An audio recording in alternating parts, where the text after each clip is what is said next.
Friday, the 14th of February 2020. And today is, of course, Wednesday, the 14th of February 2024. It is exactly 4 years since young kids, children, pregnant women were trapped in what we call the Ngarbuh massacre. And today we are remembering Ngarbuh, not only Ngarbuh, several other instances that have happened. Bali, Missong, Pinyin, Ngomgham, Mbonge, Akwaya. We know about Kumba. We know about Ekondo Titi, and many others. Ladies and gentlemen, I would like to present to you a couple of reminders, a couple of, what people said, how media organs, they broadcasted it, and what they said about this particular incident. Yes, today is 4 years after Ngarbuh, but what do we have in mind? What are we thinking? Just watch these few videos. I'll be right back. Dans le nord-ouest du pays, les versions divergent. Pour en parler, nous sommes avec Ilaria Allegrosi, chercheuse sur l'Afrique centrale pour Human Rights Watch. Bonsoir et merci d'être avec nous. Bonsoir. La semaine prochaine, vous publierez un rapport au sujet du drame qui s'est déroulé dans ce village.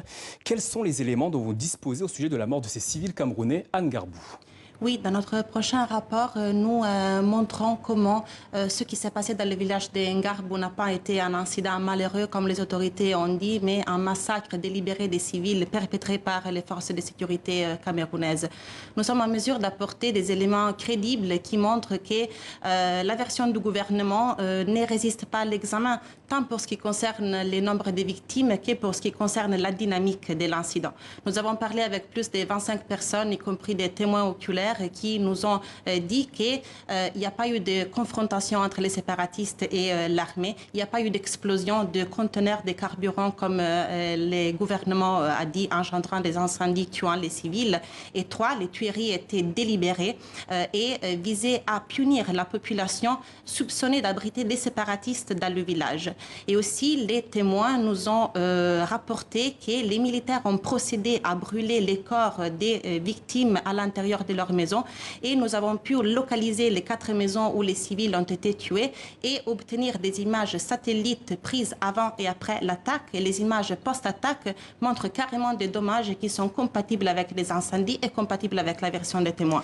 Pourquoi le nombre de victimes annoncées par l'armée camerounaise diffère à ce point des chiffres qu'annonce l'ONU ou encore les ONG dont vous faites partie? Nous avons obtenu des listes des victimes auprès de 5 sources différentes et nous nous sommes entretenus avec des proches des victimes et des résidents qui ont procédé à l'enterrement des corps et qui ont confirmé de manière indépendante l'identité des victimes. Ces mêmes sources ont aussi rapporté combien de personnes ont été enterrées dans chaque tombe, effectivement des fosses communes, parce que plusieurs personnes ont été enterrées dans la même tombe. Et c'est comme ça que nous sommes arrivés au nombre de 21 civils tués, dont 13 enfants et une femme enceinte.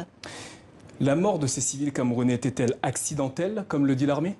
Non, ce n'est pas un accident. Il y a des cas pareils qui se sont produits dans les régions anglophones. Mon organisation Human Rights Watch a documenté de nombreux cas d'exactions commises par les forces de sécurité. D'ailleurs, ce n'est pas la première fois que les autorités camerounaises démontrent que leurs forces de sécurité aient commis des exactions.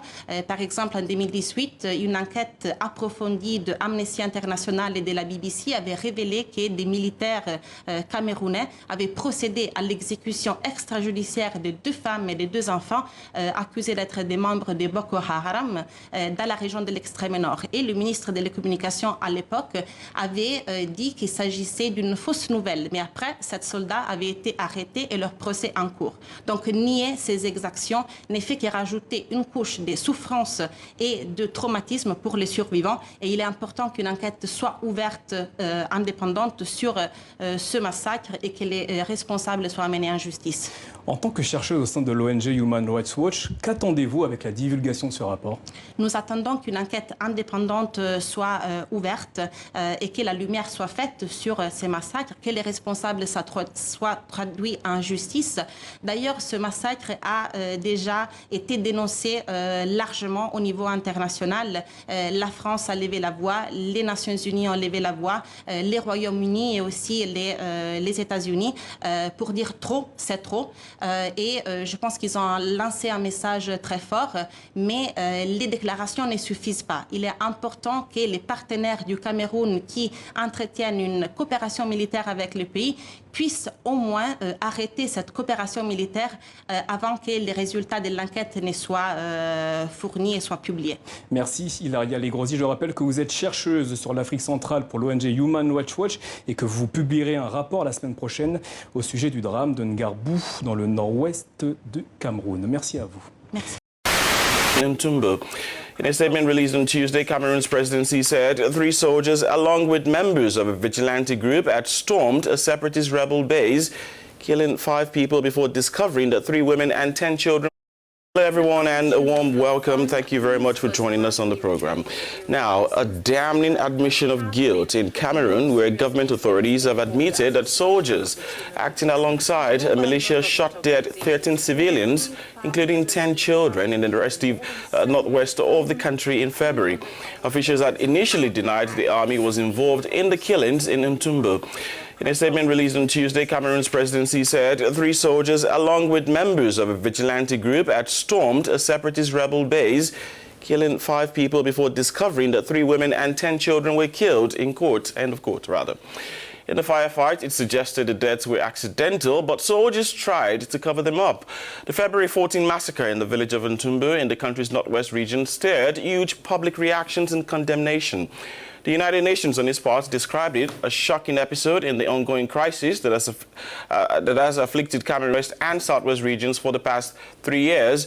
And a tally by the Human Rights Watch, HRW, said in total, 21 civilians were killed, including 13 children and a pregnant woman.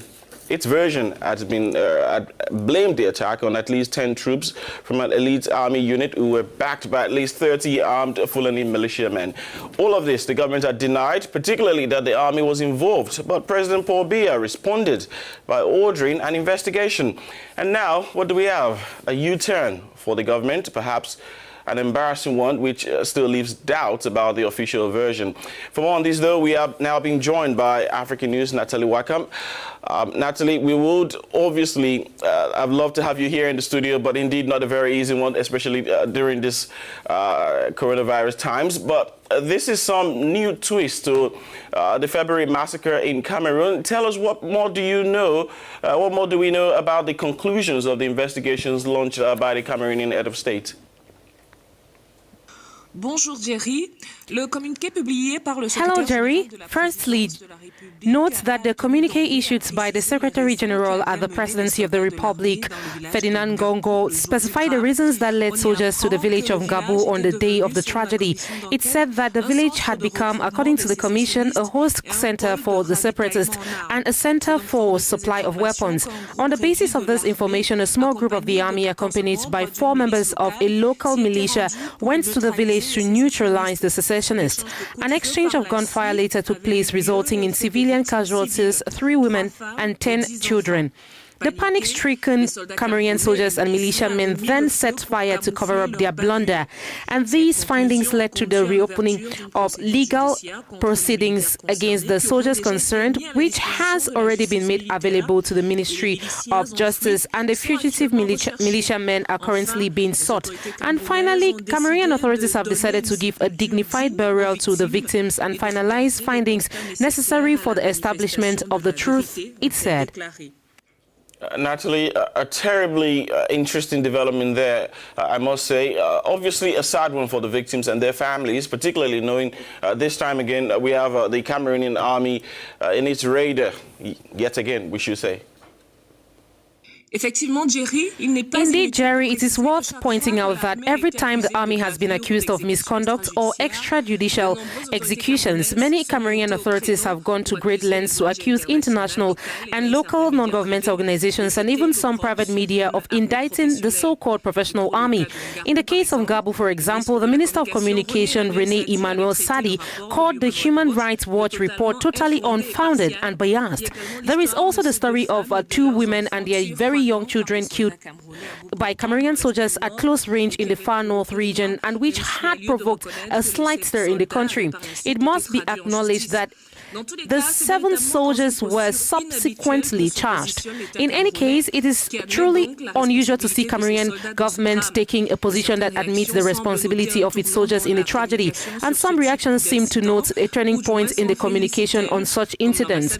The United States Embassy in Yaoundé said yesterday that it was happy that Cameroon had decided to show transparency and bring to justice those responsible for the massacre. And how important that is, justice. Natalie, can you tell us about the nature of this Anglophone conflict and the latest incidences? Reports say that 2 notables have been killed by 2 armed men in Bambili in the northwest, Afunchui the font of Bambili near Bamenda in the northwest region of the country. And they were actually targeted probably by secessionists who are said to manipulate the youth of the village. And according to the font, peace was gradually returning to the area because since December, there have been no serious incidents before the assassination of the 2 notables. And to go by non-governmental organizations, more than 3,000 people have been killed and more than 700,000 others have had to flee their homes since the crisis began in 2017. Indeed, that fighting against separatists have gone on in the region for 3 years. Natalie, I'd love to thank you for speaking with us this morning and sharing with us details on this latest development in Cameroon. Thank you very much. You just got some of the videos from African News 24 and France 24 and many other media organs. As well, we also heard how Al Jazeera reported on it, BBC reported on it, and many other people, many other media organs, Human Rights Watch, Amnesty International, the United Nations, they talk about these things. This is what we call the highest level of an inhumane treatment. It is a targeted act, and it is not uncommon with those we are faced with today in this particular issue.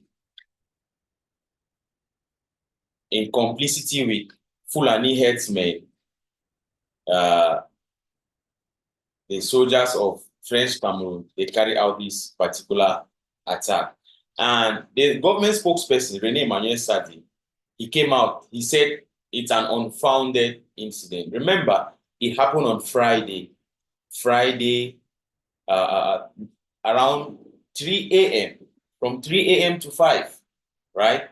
On Friday, kids, they were in their sleep. Begin to be sleep. They can't ball it inside their sleep. Woman, they do belly. You feel imagine. When it come today, we remember what we happened from Ngarbuh. Like I talk again, it will happen on Friday the 14th of February 2020. Today they make 4 years. 4 years after the particular matter. And some people they can't tell we say this so must stop. People they will talk say this so people they pick their stick. They will say this so they know they them day again. So we ask and say that beginning from Ngarbuh, 35 people in total. Total number of people who were killed on that day, 35 in Ngarbuh village. We ask the question. So you will be pick your stick. You will pick that stick now for do it.